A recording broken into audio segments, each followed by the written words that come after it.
not very common for surgical specialties. Yeah, so it was kind of a calamity of events. So I finished my residency and everything was going fine. Took part one of my boards and I passed it. And then I started a fellowship in hand surgery. And long story short, it was very much not a positive educational experience.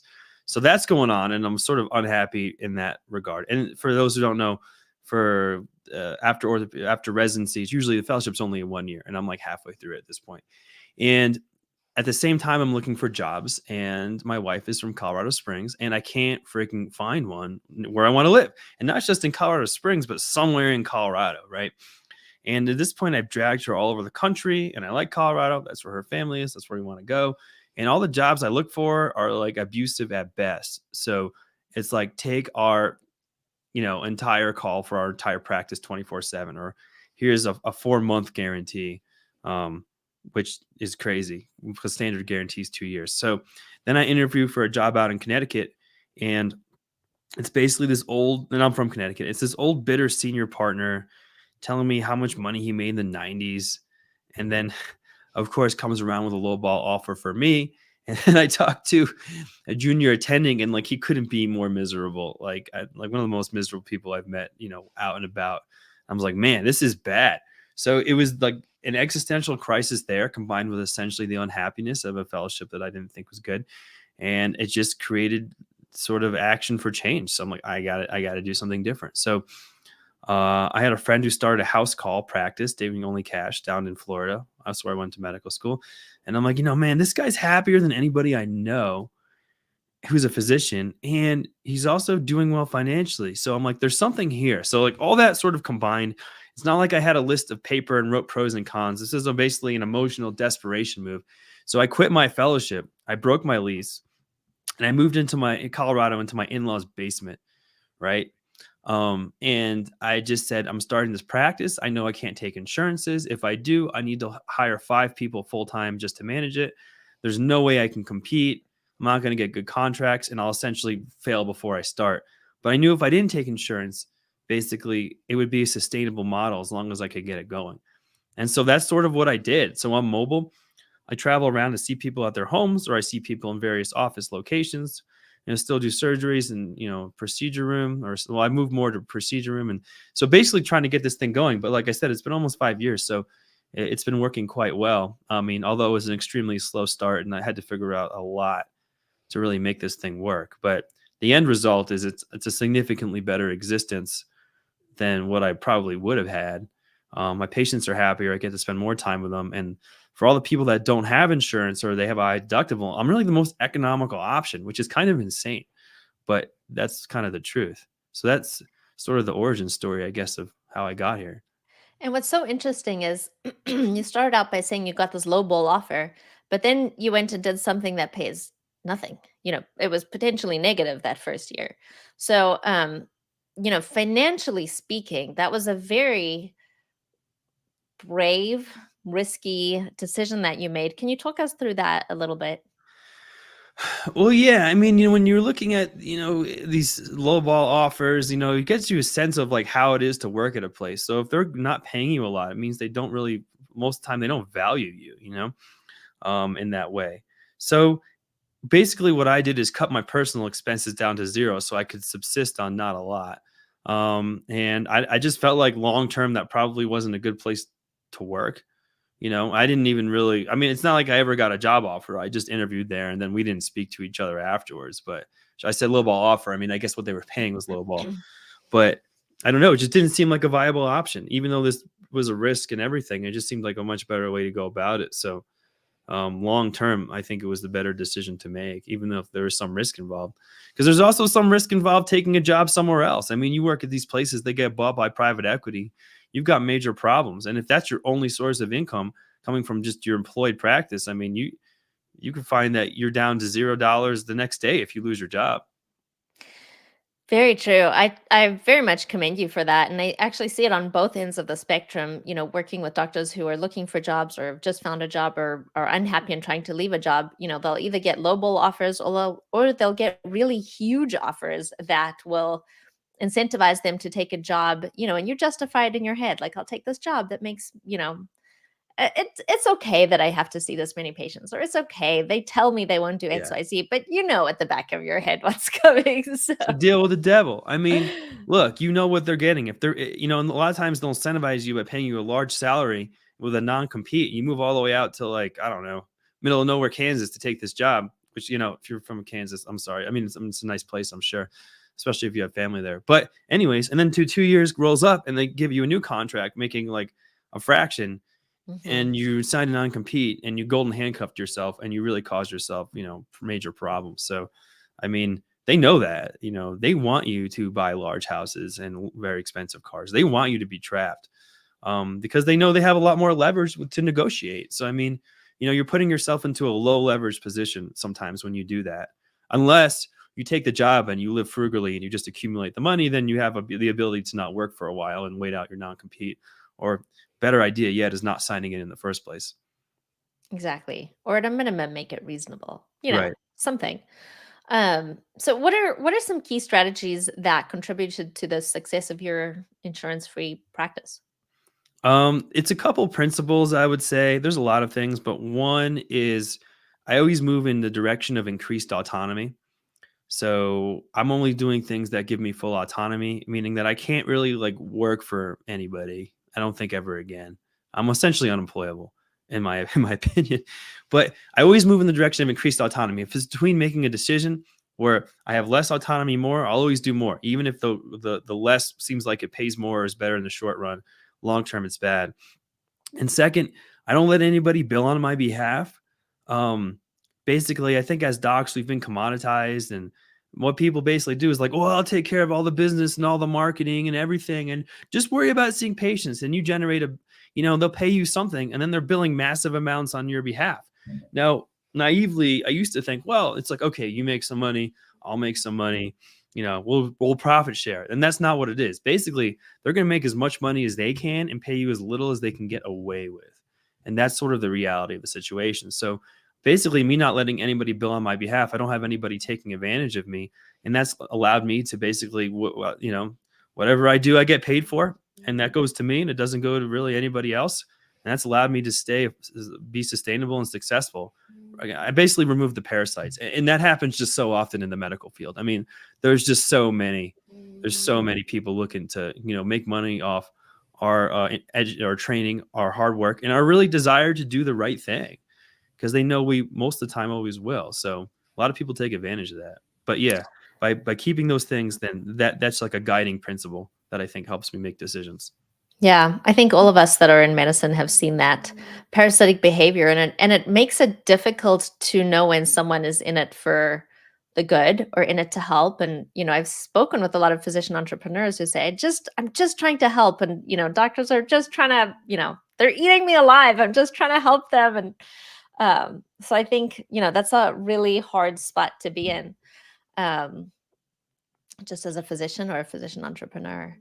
Um, Yeah, I mean, there's people that really do want to help and like are giving, good solid advice and helping. And then right. there's other people who are just like, well, don't worry about what I'm doing. You just do your thing. I'll fix everything. And then that's Exactly. usually when you have to worry. That's usually the red flag, when there's not sort of this open conversation and they're just, you don't really know what they're doing. I mean, if you work for them or something, you have like an MBA in charge or somebody who's really has good intentions, but really doesn't understand the medical aspect of it. And that causes problems because whether they think they are or not, they do affect the way you deliver care if they're altering your system practices. Exactly. Um, have there been any obstacles that you've had to overcome, or anything you've encountered that really took a while to overcome? Yeah, I mean, it was a new model. So, and I'm in a place that's saturated by orthopods. So, to getting that off the ground and saying, hey, this is actually value added, and, takes a long time.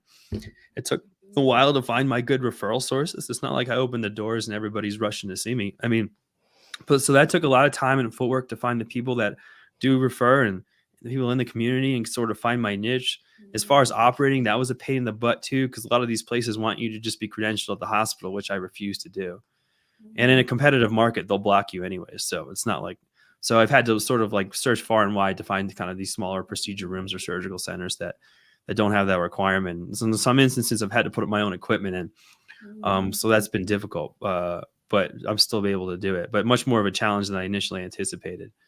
I think initially I thought like, oh, I'll just apply for privileges and they'll be like, yeah, sure, we'll take, but they are incentivized. A lot of them don't want to do that. So, finding a way around that. But, you encounter these roadblocks. And I think part of it is finding creative ways to get around them. And that's sort of the name of the game. So when you're some of the first people to start a business model, I mean, you encounter a lot of those. So a lot of discovery and trial and error for sure. Mhm. Yeah. Yeah. I find that so interesting about the insurance, about the surgical centers and how you had to find ones that'll take you. Yeah, I mean, it's not like I have any like malpractice cases or suits or anything like that. I mean, it's some of these places are so institutionalized that for you to get them to just kind of go outside that for a minute is very difficult. I mean, that's what happens when you go into a normal medical practice. As a patient, you ask to pay cash. I mean, the MA or the biller, you short circuit their brain a lot of times because they're just used to this complicated insurance billing mess. And when you just come with a simple cash, like they can't even tell you how much it costs, and like it's like pulling teeth. I mean, Mhm. for other practices that are not cash based. I mean, you think they would just have a cash price available and it wouldn't be a big deal, but it somehow breaks their brain. So I mean, I don't know. There's just so much institutionalization. Or you talk to a revenue cycle management person and they just can't even conceive that people are paying cash, or like, they're just so involved in the system. They don't even see I don't think they see the evils a lot of times that it's propagated. Yeah. Well, speaking of that, you've been pretty vocal against insurance companies. What specific issues do you believe really need reform, and how can physicians play a role in advocating for change? I mean, gosh, essentially what they do is they've altered the way we practice medicine, and they're practicing medicine without a license. They have no liability. So if I order an MRI on a patient and they don't think it's necessary, they're going to deny it. And they're not saying you can't get it. They're just saying we're not going to pay for it, which a lot of times means they are denied. The patient's not going to get it. So I think they just dictate too much medical care. So if someone has insurance and they're paying the premiums and they see a doc, the doc takes their insurance and the doc is a medical expert, right? And they're saying you need to do this, and then the insurance is like, no. It's like, well, how can you say that? Based on what? Based on algorithms, but you're not seeing the patient. I mean, practicing medicine without seeing the patient or talking to them and going off a crappy chart note is bad medicine, but they do that all the time. And then I think what's worse too is like getting back to revenue cycle management. They make it so hard for physicians to get paid. They've created a whole industry of people that just help physicians get paid. And it adds significant administrative overhead in the form of mostly of staff, whether you insource it or you outsource it. And what that's created is this high volume practice, and that, where now all of a sudden, in order for a practice to stay afloat due to increased overhead requirements and decreased reimbursements, right? They have to mill through like 40 or 50 people a day, and that becomes unsustainable. And it's created the conglomeration of like large groups conglomerating, private equity coming in, hospital systems gobbling everything up. And it's really created the state of medicine we have now. So most of the time as a patient or a doctor, the terrible experience that you have, you can trace directly back to them. Once you remove them from the situation, you don't have that anymore. I mean, it's you can go back to basics, and I think the care improves. So I think they've ruined medicine on really a lot of levels, for both patients and physicians. Yeah, I could not agree more. When I was in private practice quite a few years ago, this is, before prior authorizations were as voluminous as they are and all the things that we have to jump through. There were 4 or 5 office staff hired per physician. And for us to see, we were trying to see, 2 to 3 patients a day, sorry, an hour, because we wanted to spend time with our patients. And that wasn't enough to pay all the salaries. The math just didn't work. So, and this was, back before there were, I think prior authorizations have more than doubled since then. So I don't know, other than not taking insurance, there are so many people that are against not taking insurance. They're against insurance-free practices. So, even just the little things that we can do as physicians, every little thing counts. Yeah, and I mean, I think some of the grief that I get from insurance-free practice is a misconception where people say, "Oh, you're just treating all the healthy and wealthy people out there as people that have insurance but can afford to see you. And that is not true at all. I mean, you sometimes you get somebody who's wealthy, but by and large, the majority of people don't have insurance, right? They may own small business, or their deductible sky high, which is a lot of people. And you are the most economical option for them. And I think when people that are large critics of it don't understand that fact, and they just see their insurance bubble. They don't see all the people that are being served terribly by the health insurance system as it is. So, you both match up together and it creates a really harmonious relationship. But this whole concept of healthy and wealthy, I mean, of course, there's probably some practices that, yes, maybe that's who they see. But I think the majority of direct care practices, that's not the people you're seeing. And also insurance free, just all it really means is you're not contracting with insurance companies and you're not interacting with them. So you can still see people with insurance and they can submit it on their own. There's all sorts of things too. I mean, as long as you don't interact with an insurance company, then it's compatible. So, I'll have businesses that pay me directly so the employee doesn't have to pay anything. You have personal injury cases, which I don't have to interact with insurance. There's medical legal work. There's a whole slew of things that fall outside that realm. But yeah, people are so institutionalized that they have a hard time just even understanding it. And they just think you're just going around seeing rich people. And that's just couldn't be further from the truth. Yeah. We had an interesting question that I think is probably bigger than we have time for, but leads us into something here. So Sean says, "I admire your spunk, Dr. Paull, especially as a surgeon. I can see this being easier in primary care." He says, "I would love to hear more about the nuts and bolts of how you started." Nuts and bolts of how I started, it was really trial and error. So, I mean, I think my first day, I have a bag full with medical supplies, and I go to a fancy hotel where I live, thinking oh, this will be good. They can recommend me, and they just wanted me to leave ASAP. So I was like, all right, that's not the right way. And then I go to CrossFit gyms. I'm like, oh, these guys get hurt a lot, but didn't get any referrals because, well, CrossFit. All I'm going to do is tell them they can't do CrossFit, and that's bad. So they don't want to see me. They'll see a physical therapist. They won't see me. So it was just going around the community and networking until I found good referral sources. Either direct primary care docs, chiropractors have been really good, which makes sense if you think about it, because they deal in cash and they deal with musculoskeletal stuff. So I find ones that I work with that seem to be a really good relationship. So it's that, and then figuring out how to do the EMR website stuff. I mean, everything. I mean, actually, I created, because people were asking me about it. I created a course that basically shows how to replicate the practice exactly how I did it, so you don't have to make all the trial and error that I did, and it gives about 35 CME credits. So I did just recently create that for those who are interested in exactly what I'm doing. But yeah, a lot of trial and error. But I mean, I'm out and about. I'm at different offices. I'm in people's houses. I'm all over the place. And what I see that you're doing that a lot of us in medicine have this huge fear of, and while I'm chatting, if you want to post the link to Oh your yeah, sure. Thanks. course, please do so. What you do that I think is not too common in medicine. In medicine, we're so used to doing what we're told. We go to medical school and then, we follow a very prescribed path, is that you weren't afraid of trying something new. You weren't afraid of failing. Like, you went to the hotels and it didn't work, so you tried something else, and that didn't work and you tried something else. And that's not something that we're used to in medicine. And I think that was probably the most instrumental thing in you starting and succeeding. Yeah, I mean, I think that in medicine, unfortunately, through training, you're totally right. Our sense of our creative sense and our ability to take risks gets smashed out of us. They get smushed out because I'm sure, as you remember, God forbid, there's some system process that you think is ridiculous. If you voice that opinion as a resident, you get smushed into the ground, really bad. So after a while, you just learn to accept all these things because it's too painful to fight them. And I think I was certainly like that, but I think I was in such sort of a desperation move that it all would be damned. And I found that I got my ability to take risk back. I got my creative sort of ability back once I kind of distanced myself from that world. But yeah, certainly we're conditioned to be perfect cogs. So it's hard to break out of that. I mean, most doctors are extremely risk averse in a professional setting, maybe not so much in a social setting, at least in my profession, which is unfortunate, but certainly in a Mhm. professional setting.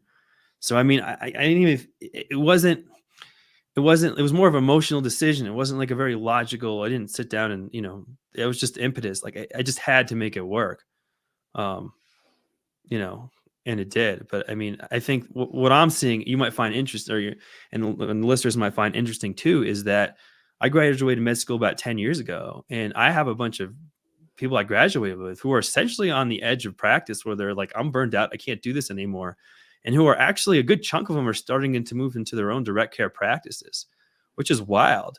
Um, so I think that it's sort of a movement happening organically in some way. That's wonderful. Yeah, I have friends who are doing direct care, and one is an OB-GYN in California, and she was told by many people that's just not possible. You can't do that, and she's thriving. She's 1 or 2 years in, and she's really thriving. And she was told by so many people, we just don't do that. Yeah, you got to be careful who you ask, right? Ask somebody else who's also doing direct care. That's will give you the real answer. Don't ask somebody who has no experience in it, because all they're going to do is tell you that it won't work, but they don't know. I mean, even they may be intelligent and good doc, but they don't freaking know. I mean, yeah, ask somebody, you want to ask the person who has experience in the industry, which is another direct care doc, whether it'll work or not. Everyone else's opinion you can mostly ignore unless they have experience in that field. And I had that too. I mean, I went to something called SCORE when I started, which used to stand for Senior Corps of Retired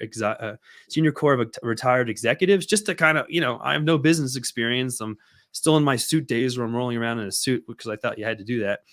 And it's this nicer older gentleman, and he used to work for a Fortune 50 company in HR. And he listens to what I have to say. He takes notes. And then like later on, he sends me an email telling me he doesn't think it's going to work at all.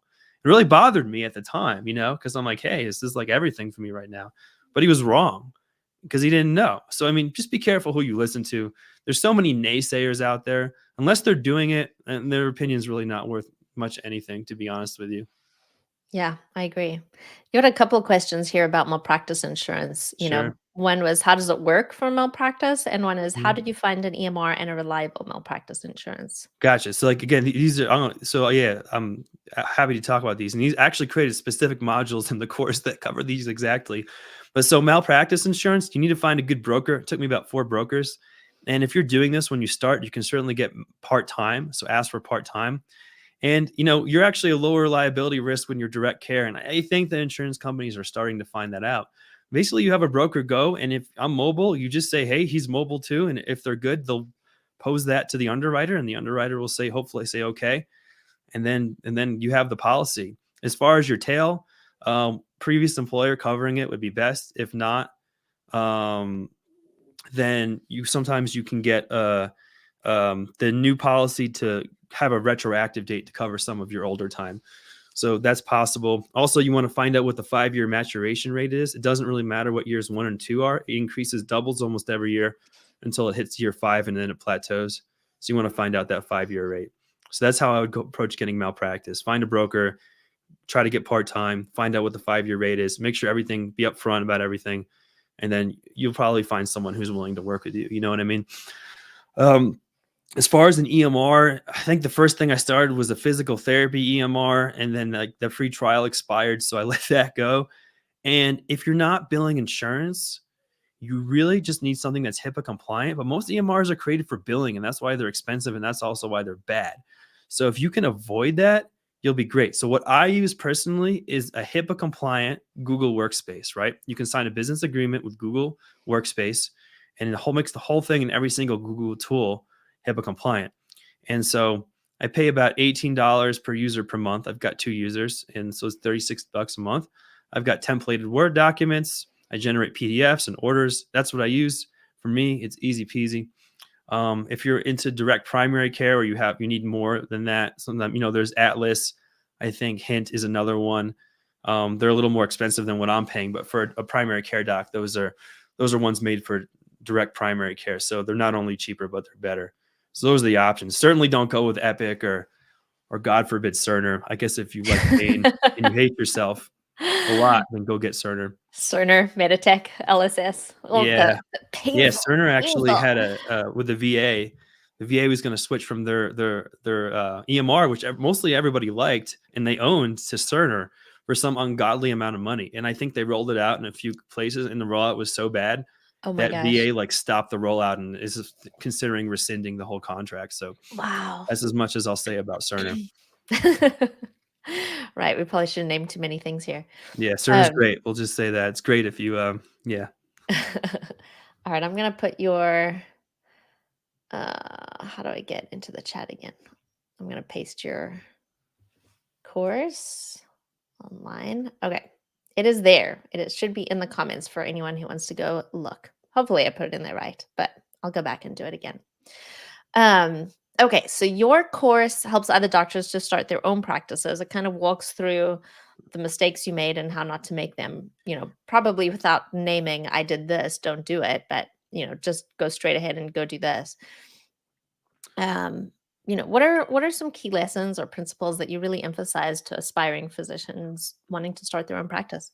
I think one of them is you just have to start. It's kind of the ready, fire, aim phenomenon where, you know, you're not going to do it perfectly when you start and you're going to make mistakes. So you just need to fail forward and just go and learn from your mistakes and try not to make any big ones and just move forward.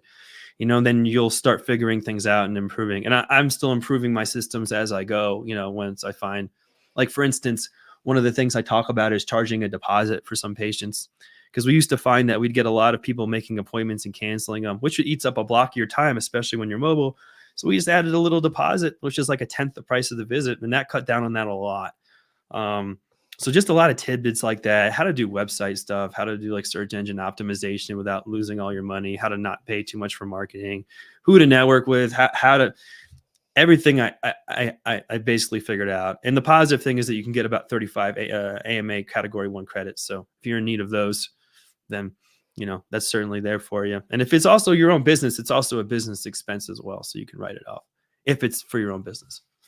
That's awesome. That's really cool. Um, okay. Before we wrap up, if anyone else has any questions, go ahead and put them in. We'll be wrapping up in a couple of minutes here. If you could go back in time to when you were graduating residency, or maybe, you know, and I would say other than doing hand fellowship, if you could go back in time and tell yourself one thing to do differently or one piece of advice that you would give yourself, what would that be? I think the piece of advice is that you will, if you are in the system at some point, you will very likely be very miserable. And the only way for you to be happy doing this is to be outside of the system. And I think it's as simple as that. And I think that's true not for me, just mostly for everybody. At its core, medicine's a very enjoyable thing. It's ruined by a lot of other people who are not providers or practitioners or physicians of medicine. And you got to remove them. If you remove them, you'll be happy and things will be good. If you don't, you're very likely to be miserable, even if you're the most positive, optimistic person around. I mean, eventually it seems to get everybody these days. Everybody kind of gets, screwed and is unhappy in their own way. You got an amen from LinkedIn. Good. Good. Yeah, I completely agree with you. I think, medicine is so awesome. We get to help multiple people a day. And, all the things that are put on us as physicians really makes us forget that. And we don't enjoy the most rewarding career that there probably is. So, Yeah, I mean, you don't even have time to you treat somebody and you take care of them and they're feeling much better or they're really happy. The system as is doesn't even give you like the minute or two to just talk with them and just enjoy that aspect of it. It's like, no, you need to be charting, quotes, billing is really what they're saying, and then on to the next patient. And like, oh, if you didn't finish those charts, you got to do them before tomorrow. And like, yeah. and then you're like, well, I can't even remember that patient. I'm seeing so many. Am I doing the right thing? There's just so many problems with it. Yeah, it all compounds. Well, thank you so much. Tell us the website of your course in case it didn't show up in the comments. Sure. It's insurancefreemedicalpractice.com and that'll take you to it. And then, yeah, for more about my practice, my business is called Easy Orthopedics. So that's easyorthopedics.com. And, or you can kind of find me on LinkedIn. I'm on there a lot. So feel free to Great. reach out and message. Well, thank you so much for joining. If anyone wants to join, someone said administration has jobs off the backs of docs. Yes. If anyone, has any other questions, he's free on LinkedIn. Thank you so much for joining us. I really appreciate you coming. Hopefully someone watching this is inspired to start their own practice or even just looking at things a little bit differently. So Yeah, I think that helps. Yeah, thanks for having me on. It's you're super cool to be so here. welcome. And my website for anyone looking is www.happydayhealth.co.